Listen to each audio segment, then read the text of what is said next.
This video is brought to you by Wix. Hey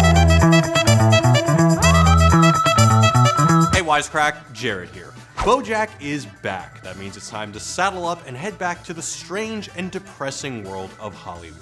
Now, we've already talked about proto-narrative and distraction in previous videos, but this season really dives deep into an idea that's always been present in the show. That idea, loneliness. Who's comfortable with it, who's uncomfortable with it, and who takes 100 painkillers a day to avoid it at all costs. Through its ensemble of dysfunctional relationships, BoJack gives us a fresh and quite nuanced perspective on loneliness not often seen on TV. Can loneliness be healthy or even necessary? Well, let's find out in this Wisecrack quick take on BoJack Horseman Season 5. And, of course, spoilers ahead. But real quick, a shout out to our new channel sponsor, Wix. We're building a new website using Wix that will have a bunch of fun and interactive features, including a way for you to vote on what we should cover in an upcoming episode. So more on that at the end of the video, but for now, back to BoJack. So first guys, a quick recap. This season revolves around the production of BoJack's new TV show Filbert, where BoJack navigates a semi-relationship with his co-star Gina. Meanwhile, Princess Carolyn attempts to adopt a baby, Todd manages his career as a VP at whattimeisightnow.com, and Mr. Peanut Butter and Diane finalize their divorce in an attempt to move on with their lives. As early as the first line, loneliness is established as a central theme of the season. Nothing's lonelier than a party. Good thing I don't need anyone, or I might feel lonesome. And as we'll see, every major character struggles with this in their own way.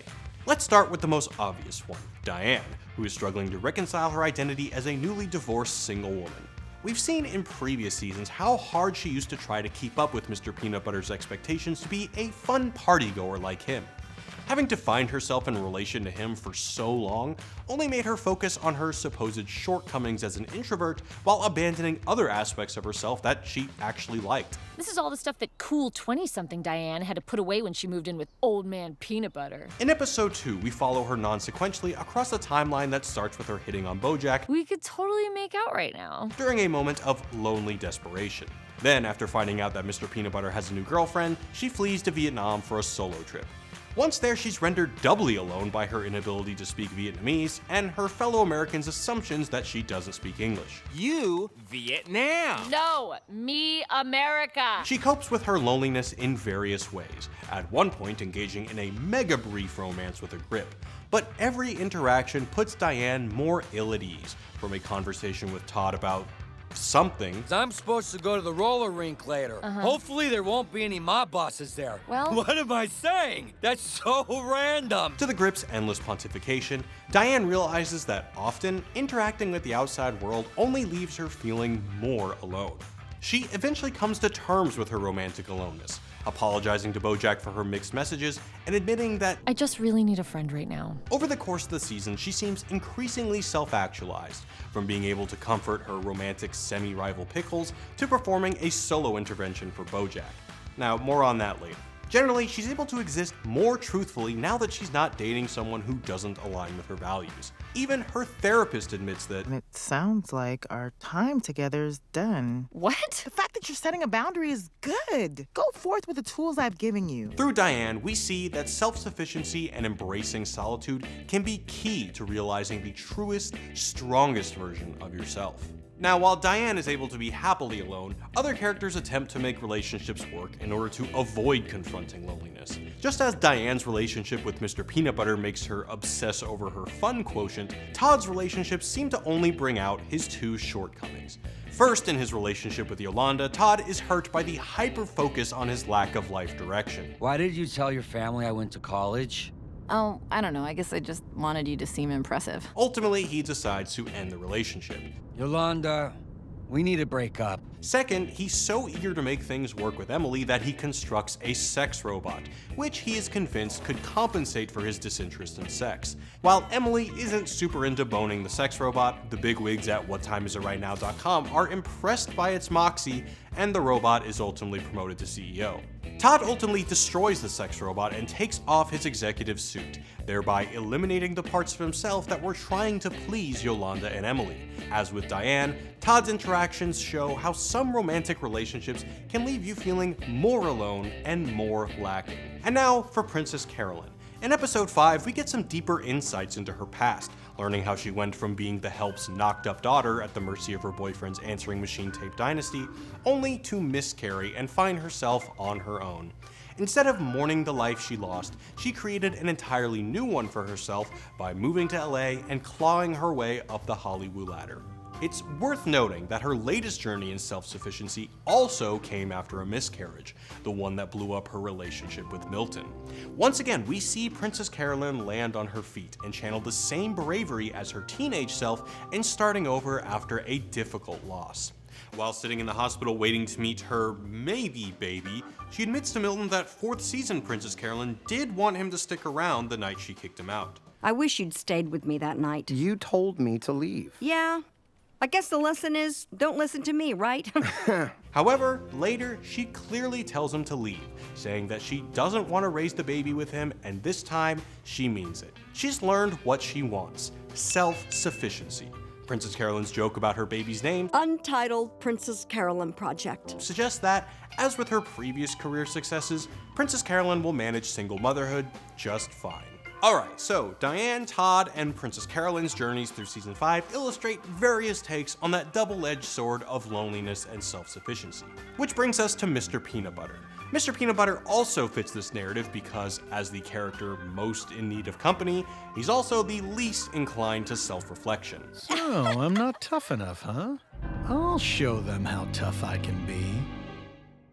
We'll be back with more of the Red Carpet Pre-Show Fashion Extravaganza! Unlike the other characters, Mr. Peanut Butter rarely appears to want anything beyond fame, fun, and parties. He seems physically incapable of being alone, getting with the first half-his-age dog lady he meets after signing his divorce papers. As a serial monogamist, he may desperately hide from loneliness or self-reflection, seeking solace in relationships the same way he seeks solace in loud parties. In the Halloween episode, Mr. Peanut Butter gets dangerously close to introspection, as he wonders how each of his wives became bitter and unhappy by the end of their relationship. What's the common denominator? Diane offers some insight. You keep dating women in their 20s. I do that. They're not fully formed yet. Life changes people. Well, not me. The women he marries eventually grow up, while Mr. Peanut Butter remains the same. It seems that in constantly dating women who are younger than him, Mr. Peanut Butter has carved out a convenient emotional niche he can continue to occupy as he replaces each consecutive wife with a younger, more fun version. This safe paint-by-numbers approach to marriage has kept Mr. Peanut Butter happy, but prevented him from maturing in any meaningful way.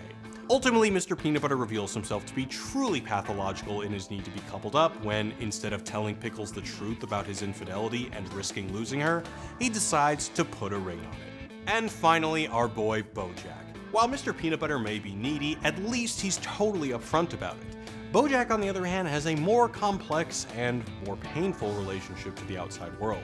From calling Hollyhock in the middle of the night to inform her that he liked her on Instagram. Well, I wanted to let you know that I hearted your Instagram photo. Okay. To pretending to match Gina's blasé take on the relationship. We work together, we make sex together, we don't talk about our feelings, and yet sometimes a begrudging respect can blossoms into nothing, is what I was gonna say. BoJack's need for human/animal companionship is palpable. BoJack has gone the Mr. Peanut Butter route in the past, getting with women to avoid solitude, a toxic pattern that peaked with the near seduction of his ex-girlfriend's teenage daughter.